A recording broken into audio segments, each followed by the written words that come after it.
Apocalypse Now by Desutoria, Chapter 21.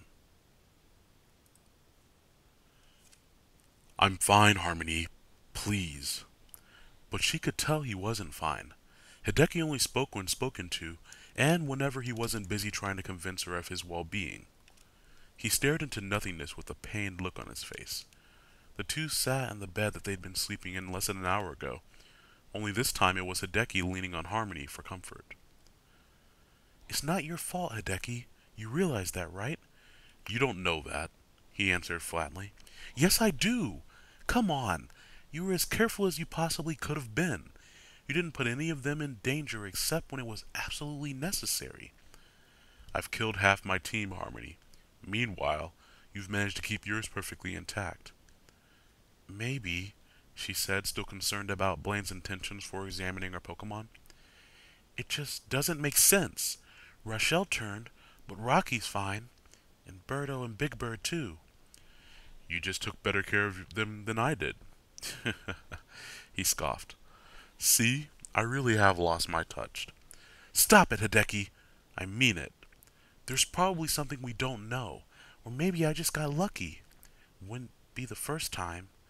But whatever it is, she put a hand on his cheek and turned his head to face hers. It is not your fault or your responsibility. The door opened. It was Xerxes again. Hey guys, came to see how you're doing. Not too well by the look of things. Big Bird turned, Hideki explained calmly, and Blaine took all of Harmony's pokes for examination.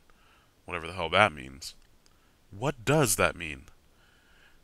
We have no idea, Harmony said again with concern. But he said something about them being the key to stopping this. Really? Xerxes said, a little too excitedly.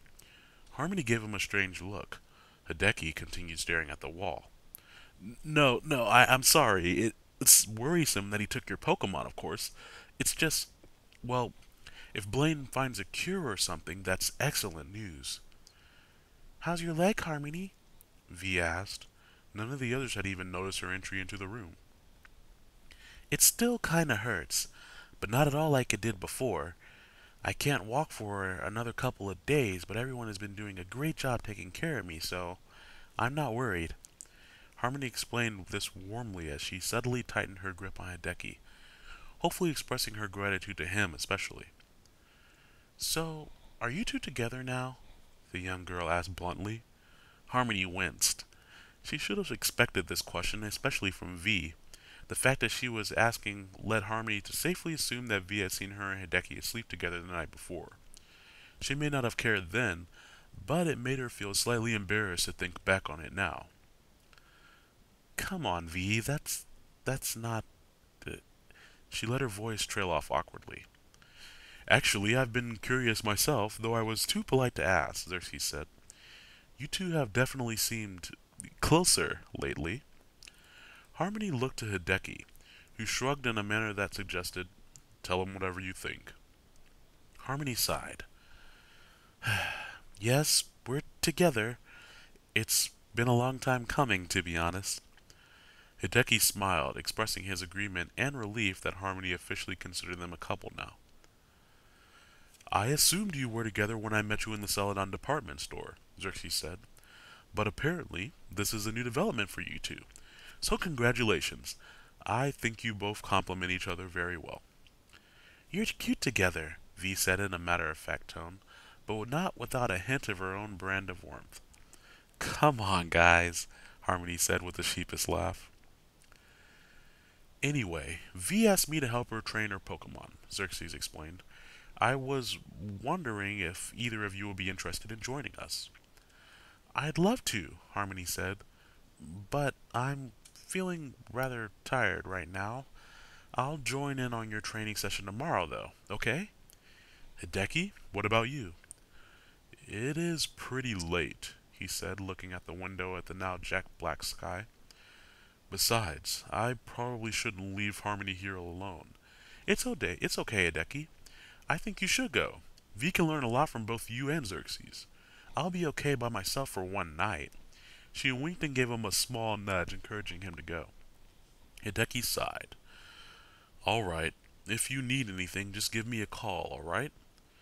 Our phones don't work anymore, Hideki. Really? He hadn't noticed. Not that he ever used his phone to contact anyone but Harmony anyway. Well, he said as he sighed in frustration. I can't just leave you here. But something... What if something happened? I'll be fine, Hideki. Just go... Alright, if you need anything, just send... He stopped himself as he remembered Harmony's Pokemon still hadn't been returned to her yet. I mean here. He pulled Jolteon's Pokeball from his belt and handed it to Harmony. If you need me, send J-Dog. Harmony smiled. Alright already, go! The three trainers walked down the hall until they reached the door to the gem's arena. Go on in and get ready, V, Xerxes said. Hideki and I need to discuss what we're going to go over with you today. Okay, she said with a hint of curiosity. Damn, you're taking this seriously, Hideki noted once V had left. I don't really want to strategize with you, Hideki. Are you sure you're doing the right thing making that kind of commitment to Harmony? Hideki didn't know how to respond. The question had caught him completely off guard. He struggled to find an answer as he tried to deduce Xerxes' reasoning behind asking such a question. We go back a lot further than you know. I think I know her well enough to judge. That's not what I meant. I already said you two are great together. I'm talking about Team Unity. Team Unity? What the hell does our relationship have to do with Team Unity? We're still on the same team as before. Are we?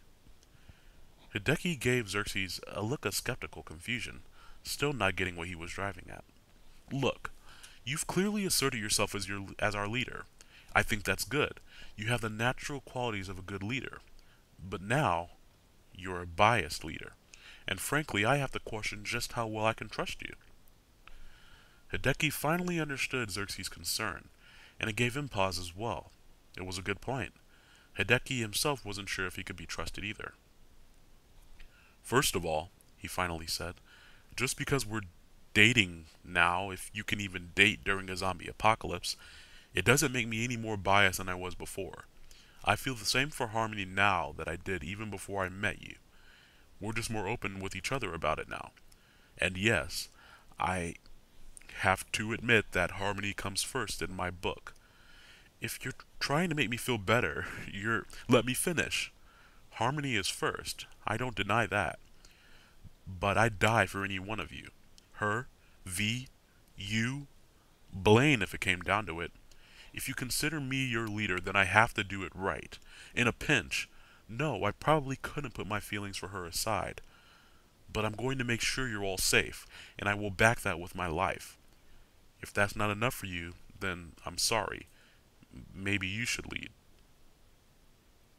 Both were silent for a moment. They jumped at the sharp squeak of the door as it slowly opened. Are you ready yet? V poked her small head out in the crack of the door. You've been strategizing for a really long time. What do you say, Xerxes? Hideki asked. Xerxes sighed. No, Hideki, you've got me convinced. I think you should keep leading. Leading? What? Are you two going to double up on me? You know that's completely unfair, right? Hideki and Xerxes shared a laugh as V walked away in confused frustration.